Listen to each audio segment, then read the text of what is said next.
మీ case study నాకు చాలా ఇన్స్పైరింగ్గా అనిపించిందండి. 23 సంవత్సరాలు ఒక డైరెక్టర్ అవ్వడానికి మీరు ఎంతో కృషి చేసి, I don't speak on the negative side, struggle అయ్యారు గట్టా, నన్ను ఎక్కడో అక్కడ దానికి ఒక ఫలం లభించాలి, ఒక ఫ్రూట్, అది మీకు ఈరోజు లభించింది కర్మాఖ్య రూపంలో.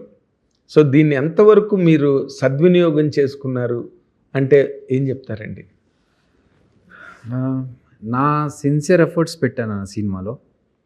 చాలా హార్డ్ వర్క్ చేసి ప్రతి సీన్లో ప్రతి ఎలిమెంట్ గురించి చాలా డీటెయిలింగ్గా డిస్కస్ చేసుకొని, ఇందులో ఎలాంటి మిస్టేక్స్ ఉండకూడదు అనే కేర్ తీసుకుంటూనే, ఇది ఎలా ఆడియన్స్ని థ్రిల్ చేస్తుంది, ఎలా ఆడియన్స్ని ఎంగేజ్ చేస్తుంది అనే విషయాలు దృష్టిలో పెట్టుకొని, నాకు వచ్చిన ఈ ఆపర్చునిటీని నాకు నెక్స్ట్ స్టెప్గా ఇంకొక 10 సినిమాలు వచ్చేలాగా చేసుకోవాలి తప్ప, ఇది నేను ఏదన్నా చెడగొట్టుకుంటే ఇన్ని సంవత్సరాల నుంచి నేను యాక్టర్గా సంపాదించుకున్న పేరు, జనాలకి వీడేదో చేస్తాడులే అని ఉన్న ఒక చిన్న నమ్మకం, ఇవన్నీ నేను పోగొట్టుకోకూడదు అని ఒళ్ళు దగ్గర పెట్టుకొని చాలా జాగ్రత్తగా సినిమా చేశాను.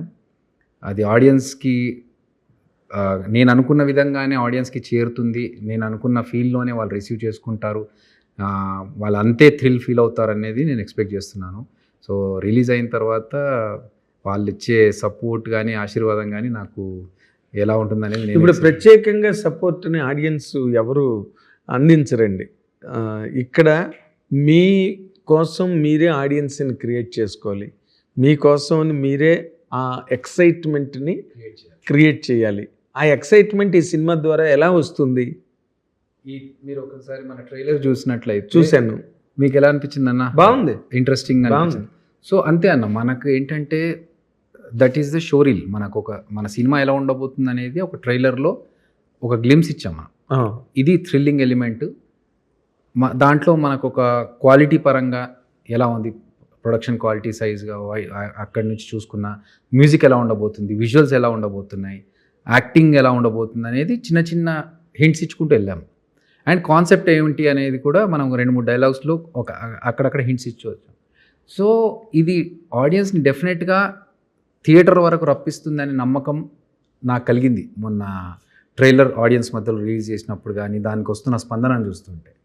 సో 100% వాళ్ళని సపోర్ట్ నేను వాళ్ళు ఇవ్వకుండా వాళ్ళ దగ్గర నుంచి క్రియేట్ చేసుకోలేగా నా ప్రయత్నం ఈ ట్రైలర్ ద్వారా బయటకు వస్తుందని నేను అనుకుంటున్నాను. అంటే ఇప్పుడు ప్రతి కొత్త డైరెక్టరు సినిమా ఇండస్ట్రీకి వచ్చినప్పుడు వాళ్ళు ఏదో ఒక థాట్తో వస్తారండి. కొంతమంది సక్సెస్ అవుతారు, కొంతమంది ఒక పాయింట్ వరకు రీచ్ అవ్వగలుగుతారు, ఒక పాయింట్ వరకు. మరి దాన్ని ఏమంటారు, వాళ్ళ కాన్సెప్ట్లోనో వాళ్ళ అప్రోచ్లోనో వాళ్ళ అప్లికేషన్లోనో ఫెయిల్యూర్స్ ఉంటాయి. వాళ్ళు నెక్స్ట్ పిక్చర్కి దాన్ని రెక్టిఫై చేసుకుంటారు అనుకోండి. బట్ ఫస్ట్ పిక్చర్లో మీరు చెప్పినట్టుగా ఈ సినిమా అనేది ఎందుకు నచ్చాలి ఆడియన్స్కి? It is an abrupt question.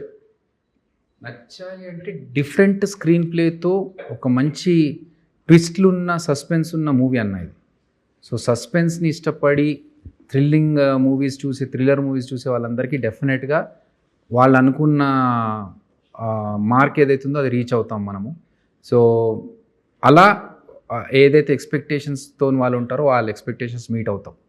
Okay, but ఈ కాన్సెప్ట్ మీరు ఇప్పుడు ఏదైతే తీసుకున్నారో ఆ కాన్సెప్ట్కి దగ్గరగా అటు ఇటుగా రైట్ అండ్ లెఫ్ట్ చాలా సినిమాలు వచ్చాయండి. ఇప్పుడు అగధ అని ఎంఎస్ రాజు గారు సినిమా చేస్తున్నారు. Okay, my doctor Kamakshi Bhaskarla చేస్తా. సో ఈ సినిమాలు అప్పుడప్పుడు అలాంటి సినిమాలు వస్తున్నాయి. బట్ ఇది ఈ థ్రిల్లింగ్ కంటెంట్ ఏదైతే రియల్ ఇన్సిడెంట్స్ మీద బేసి మీరు చేశారో, అది మీరు ఎంతవరకు ఆ రియాలిటీని చూపించగలిగారు సినిమాలో? ఓకే, మీకు రిస్ట్రిక్షన్స్ ఉంటాయి కదా మొత్తం. అంటే మనము బేస్డ్ ఆన్ కాకుండా ఇన్స్పైర్డ్ బై అని పెట్టుకున్నాం. అందుకే so we have taken inspiration from couple of incidents like Burari, Delhi దగ్గర జరిగిన బురారి ఇన్సిడెంట్ కావచ్చు, మదనపల్లిలో జరిగిన డబల్ మర్డర్ జరిగింది ఒకటి, అండ్ రీసెంట్గా సెకండరీ మన కుకట్పల్లిలో కూడా ఒక ఇన్సిడెంట్ జరిగింది ఈ సంవత్సరం జరిగింది. అంటే మనం అనుకుంటున్న సమాజంలో మనకు తెలియకుండా మన చుట్టుపక్కల చాలా ఇన్సిడెంట్స్ జరుగుతున్నాయి, అది మనం ఊహకు కూడా అందదు, ఇంత జరుగుతుందా, ఇలా జరుగుతుందా అనేలాగా. సో ఎందుకు ఇలాంటి కాన్సెప్టే అంటే, ఇప్పుడు మీరు చెప్పిన ఎగ్జాంపుల్స్లో ఒక పొలిమేర కావచ్చు, ఒక మసూదా కావచ్చు, ఇలాంటి సినిమాలు అసలు చిన్న ఆర్టిస్టులతోనా కొత్త ఆర్టిస్టులతోనా అని పక్కన పెట్టేస్తే ఆ సినిమా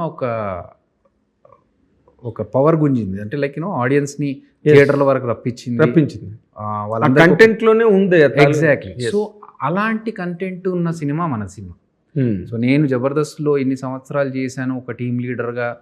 అభి ఏంటి మనకు కామెడీ స్కిట్స్ చేస్తున్నాడు కదా, కామెడీ సినిమా చేస్తాడు కదా అనుకున్నప్పుడు నేను ఆల్రెడీ చిరంజీవి చేశాను. అండ్ 10 సంవత్సరాలుగా జబర్దస్త్లో చేస్తున్నంత కామెడీయే. వీడికి ఇది తప్ప ఇంకేం రాదు కాదు, అభికి వేరే కూడా చూపెట్టడం వచ్చు. As a director he can show you a thriller movie with a different screen play కావచ్చు, ఓ థ్రిల్లింగ్ ఎలిమెంట్. ఎందుకు మలయాళంలో సినిమాలే మనం చూడాలి, మన తెలుగులో కూడా అలాంటి సినిమాలు వస్తాయి కదా, మన తెలుగులో కూడా ఉన్నారు కదా. అది ఒక కమెడియన్గా నన్ను అనుకున్న నేను ఇంకొక వేరియేషన్ నాది చూపించుకుంటే నాకు ఒక కొత్తదనం ఉంటుంది.